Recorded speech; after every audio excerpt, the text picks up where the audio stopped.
Olá, pessoal. Bem-vindos de novo à nossa terceira aula. Agora a gente vai falar sobre transformação de dados.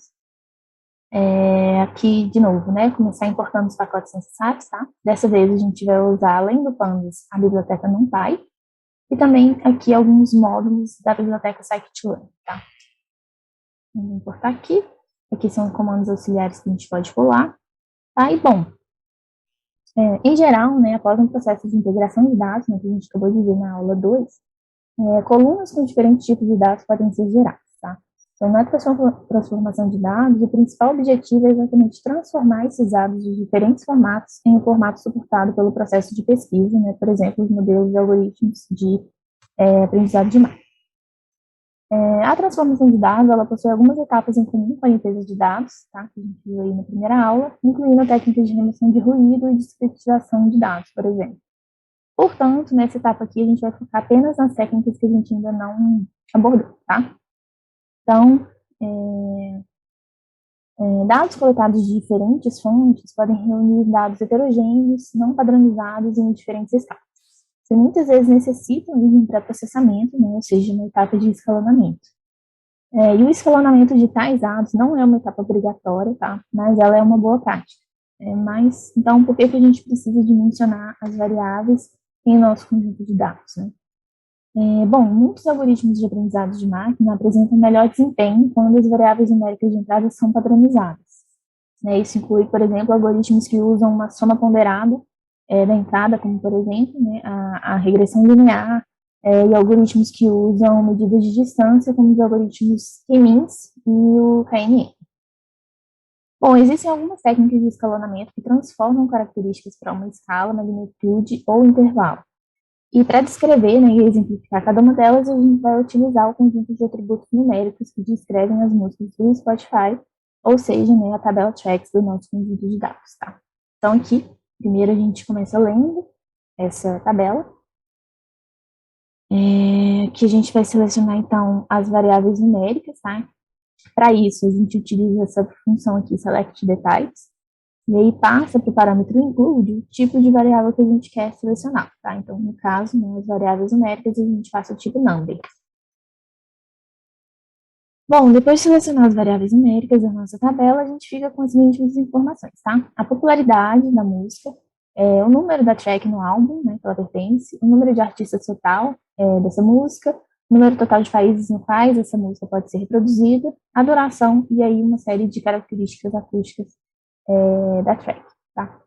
Então, utilizando esses atributos, a gente vai explorar dois tipos de escalonamento, né, que é a normalização e a padronização.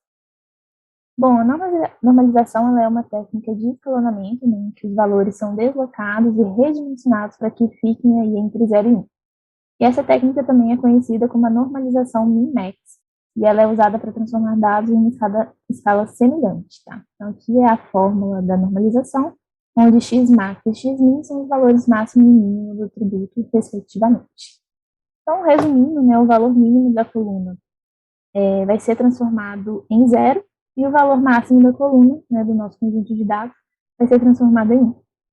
Tá? Então, os valores que estiverem ali entre o valor mínimo e máximo vão estar entre o intervalo de 0 e 1. No exemplo a seguir, a gente vai, então, normalizar todas as colunas numéricas da tabela tracks, ou seja, né, para cada atributo, né, ou coluna, a gente vai aplicar a fórmula da normalização min-max, e para isso a gente vai utilizar os métodos min e max do Pandas, tá? Então, aqui, a gente começa criando uma cópia do nosso data frame original, só para a gente conseguir comparar, né? E aí, para cada coluna desse data frame, a gente vai aplicar a fórmula da normalização. Então, aqui, se vocês olharem, né, é exatamente a mesma fórmula, e aí a gente usa esses métodos do Pandas, né, o min e o max, tá? Então, aqui eu vou rodar, e a gente já imprime aqui, né, o nosso data frame original e o normalizado, tá? Bom, é fácil assim. A padronização, ela é uma outra técnica de escalonamento, né, em que os valores são centralizados em torno da média, ou seja, né, significa que a média de cada atributo vai se igualar a 0 e a distribuição resultante tem um desvio padrão igual a 1. Tá? Então, a fórmula da padronização é dada por isso aqui, tá? Então, no próximo exemplo, né, a gente vai padronizar todas as colunas numéricas da tabela Tracks. Ou seja, né, para cada coluna, os valores serão subtraídos pela média, tá? E divididos pelo desvio padrão, aplicando aí a fórmula descrita aqui anteriormente, tá? Então, para isso, a gente vai utilizar os métodos MIN do STD, né, o Standard Deviation de Pandas, e aqui a mesma coisa, né? A gente cria aqui uma cópia para comparar depois. Para cada coluna do data frame, a gente calcula, né? A gente roda aí a fórmula da padronização utilizando esses dois métodos aqui auxiliares do Pandas. E pronto, nosso data frame está todo padronizado. Bom, além do escalonamento, outra forma de transformar os dados é através da engenharia de características, né, o Feature Engineering. E nessa técnica, características de um conjunto de dados podem ser criadas ou removidas para melhorar o desempenho de modelos de aprendizado de máquina. Tá? Então, muitas técnicas de transformação e limpeza de dados também podem ser consideradas em engenharia de características, né, incluindo aí métodos de escalonamento, que a gente acabou de ver, discretização e redução de dimensionalidade. Tá? Então, portanto, a gente vai discutir aqui algumas técnicas que ainda não foram abordadas. Bom, para exemplificar, a gente vai utilizar dessa vez, né, as variáveis não numéricas da tabela Tracks. Tá? Então, aqui, ao contrário, né, do exemplo anterior, a gente quer, então, excluir as variáveis numéricas, tá?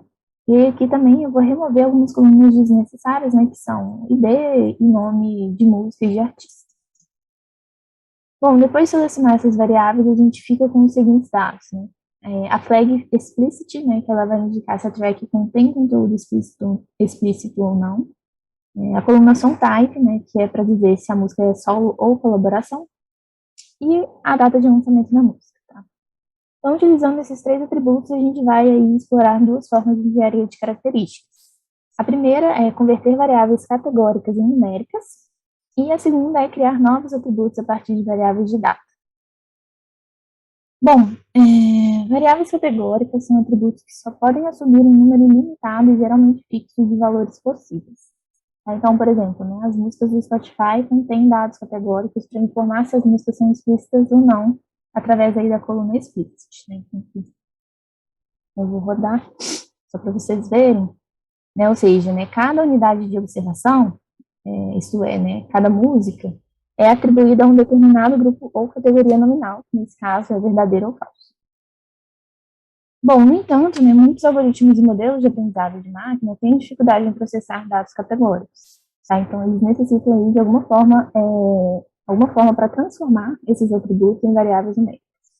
Então, uma das abordagens mais simples e comuns é converter essas variáveis categóricas em dummies, né, ou indicadores, utilizando aí a função getDummies do Pandas, conforme o exemplo a seguir. Tá? Então, primeiro aqui a gente vai garantir, né, que essas duas colunas são realmente do tipo categórico, então que a gente está convertendo. E depois a gente vai converter em dummies, né, ou indicadores, usando aqui a função getDummies do Pandas, como eu falei. Tá? Então, vamos rodar aqui. Bom, então o método getDummies ele vai criar uma nova coluna contendo zeros e uns para cada categoria possível dos atributos, tá? Então, onde 0 vai indicar que o dado não é daquela categoria e 1 vai indicar que o dado é daquela categoria. Tá? Então, como os dois atributos, né, que a gente usou tem apenas duas categorias possíveis, o método criou aqui duas colunas para cada atributo. Tá? Então, bom, agora que a gente viu, né, como converter dados categóricos em dados numéricos, vamos ver como criar novos atributos a partir de variáveis de dados. Tá? Datas e horários, né, são fontes valiosas de informações que podem ser usadas aí em projetos de ciências de dados. Por exemplo, né, em um modelo de predição de sucesso musical, pode ser útil considerar a data de lançamento das músicas. Né? De fato, né, existem casos onde o período de lançamento influencia diretamente no sucesso musical. Né? Por exemplo, músicas de carnaval, músicas natalinas, músicas da Copa, etc. No entanto, tecnicamente, as variáveis de data requerem alguma engenharia de características para transformá-las em dados numéricos antes de serem usadas pelos algoritmos de aprendizado de máquina. Tá? Então, para exemplificar, a gente vai utilizar a data de lançamento das músicas do Spotify, né, que é a coluna Release Date, convertendo aí em formatos mais amigáveis, né, extraindo recursos e criando novas variáveis que podem ser usadas na análise de algum modelo. Tá? Então, aqui primeiro a gente seleciona algumas informações e o lançamento das tracks. E o primeiro passo do processamento de dados é verificar se as variáveis estão em formato datetime. Então, para isso, a gente pode utilizar o dtypes, tá? Para verificar o tipo de cada coluna do nosso data frame.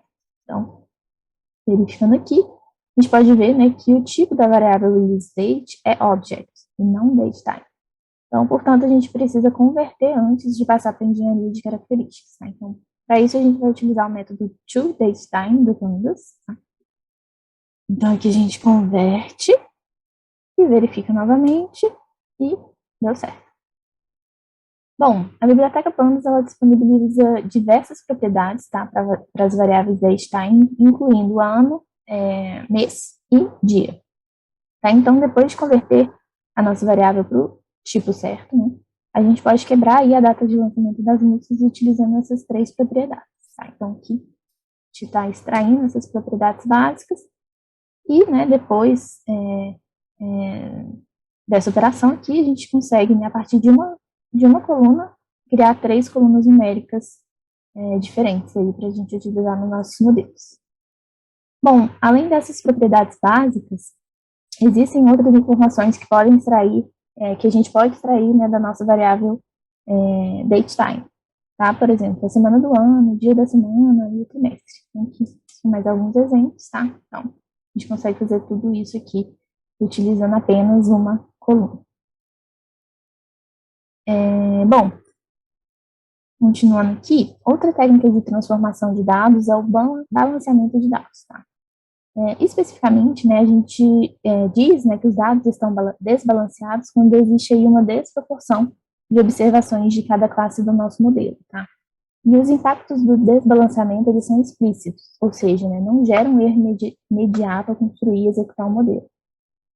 Porém, né, os resultados, eles podem ser ilusórios, tá? Então, se o sinal, né, da nossa classe majoritária for bem maior do que o sinal da nossa classe minoritária, o classificador ele pode gerar aí uma alta precisão geral, né, uma vez que o modelo provavelmente vai prever aí a maioria das amostras pertencentes à classe majoritária, o que não quer dizer também, né, que o modelo teve um bom desempenho em geral, tá? Então, por exemplo, né, em um problema de duas classes, né, com uma distribuição de classe aí de 90 por 10, o desempenho ao classificar as classes majoritárias vai ser 9 vezes maior do que o desempenho em exemplos de classes minoritárias, tá? Acha confuso? Não tem problema, a gente vai então para um modelo, para um exemplo, tá? Para vocês entenderem melhor, tá? Então, para exemplificar, suponha que você tem um modelo de classificação onde você precisa prever se uma música será uma colaboração ou não, com base aí nas características acústicas da música. Então, resumindo, a gente teria um modelo de classificação binária, né, com duas classes, collaboration e solo. Para começar, então, vamos selecionar apenas as colunas referentes aos nossos preditores, né, ou seja, as características acústicas das músicas e a nossa variável target, que é o tipo da música. Então, aqui, estou passando exatamente essas colunas e selecionando aqui da nossa tabela tracks. Bom, então, note, né, que a variável target, né, a song type, ela está em formato não numérico, e como a gente viu anteriormente, né, a gente precisaria transformar ela em uma variável numérica, caso essa variável fosse usada aí em algum algoritmo de aprendizado de máquina, tá? Caso a gente usasse ela como um preditor. No entanto, nesse caso, a variável ela é correspondente ao que a gente quer prever, tá? Então, é a nossa classe, né, o nosso target, então a gente não precisa aplicar aí nenhum tratamento. Bom, então a gente pode seguir para a verificação do balanceamento das classes, e para isso a gente usa a função value counts, tá, que computa aí os valores únicos de cada categoria, tá? Então aqui a gente calcula a quantidade de cada classe, e passando aqui, setando, né, esse parâmetro normalize da função, a gente também consegue a porcentagem, tá? Então, a gente consegue ver aqui, então, né, que cerca de 41% das observações, né, ou seja, das músicas, são colaborações, contra aí 59%. Então, se a gente tivesse que prever sempre músicas solos, a gente obteria aí uma precisão de 59%. Então, a seguir, né, a gente vai testar esse cenário criando um modelo linear de regressão logística usando aí o módulo Linear Model e a classe Logistic Regression da biblioteca Scikit-learn, tá? Então, para isso, nós seguimos os seguintes passos. Primeiro, a gente separa o conjunto de preditores da nossa variável target, tá? Então, o que a gente faz aqui. Depois, a gente vai treinar o modelo de regressão logística com os dois conjuntos criados aqui anteriormente. E vamos realizar a predição utilizando o mesmo conjunto de preditores e, por fim, imprimir os resultados, tá? Bom, então, como a gente pode ver, né, o nosso modelo apresentou uma precisão geral de 59%, tá?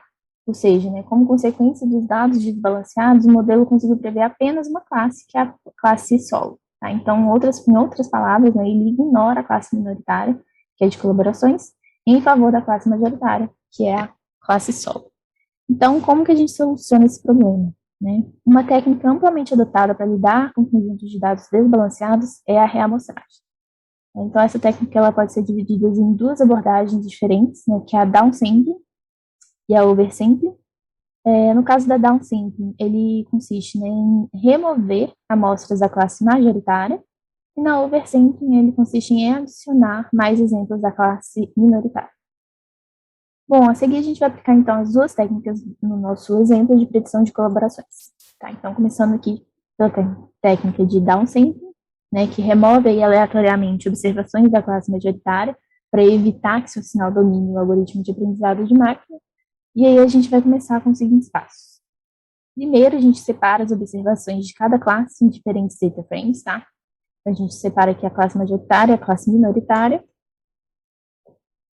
Depois a gente realiza uma amostragem da classe majoritária sem substituição para corresponder ao número total de classe minoritária, tá? Então a gente vai utilizar aqui a função resample, tá? De reamostragem. E a gente vai passar aqui exatamente, né, o número de amostras para corresponder à classe minoritária.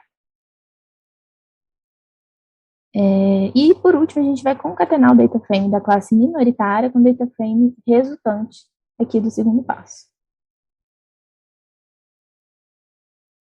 Bom, então note, né, que apesar do novo data frame ter menos observações do que o original, a proporção das duas classes está balanceada. Né? Então agora a gente pode treinar novamente o modelo de regressão logística, então, usando aqui os mesmos passos que a gente fez, só que agora com o nosso data frame resultante. Bom, então observe, né, que após o balanceamento, o modelo ele conseguiu prever as duas classes, e apesar de apresentar uma menor precisão, né, de 49%, o modelo apresenta uma métrica de avaliação mais significativa. Tá? Então, vamos agora, então, aplicar a técnica de oversampling, né, que vai replicar aleatoriamente observações da classe minoritária. Tá? Então, seguindo aqui praticamente os mesmos passos, tá? A gente separa as classes, depois realiza a replicação da classe minoritária para corresponder ao número total da classe majoritária, tá? De novo usando a função resample. A gente concatena o resultado com o data frame original da classe majoritária, compara aqui de novo os tamanhos, e observe, né, que dessa vez o data frame possui mais observações do que o original após a replicação das classes minoritárias, como era esperado. Né? Então, agora a gente pode treinar novamente o nosso modelo de regressão logística. E mais uma vez, após o balanceamento, o modelo conseguiu aí prever as duas classes, apresentando uma métrica de precisão mais significativa. Então, concluindo então, gente, nessa aula, né, a gente apresentou aí como fazer a transformação de dados de diferentes formatos a partir de diversas abordagens.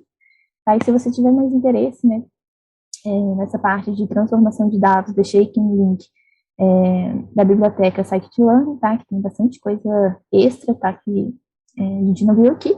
E também, para mais propriedades, né, das variáveis aí datetime, eu deixei aqui também a documentação do Pandas, que tem a lista aí de todas as propriedades disponíveis, tá? E, bom, a nossa próxima aula, então, vai apresentar, né, como aplicar técnicas de redução de dados para auxiliar a análise de dados com alta dimensionalidade, tá? Então, até lá.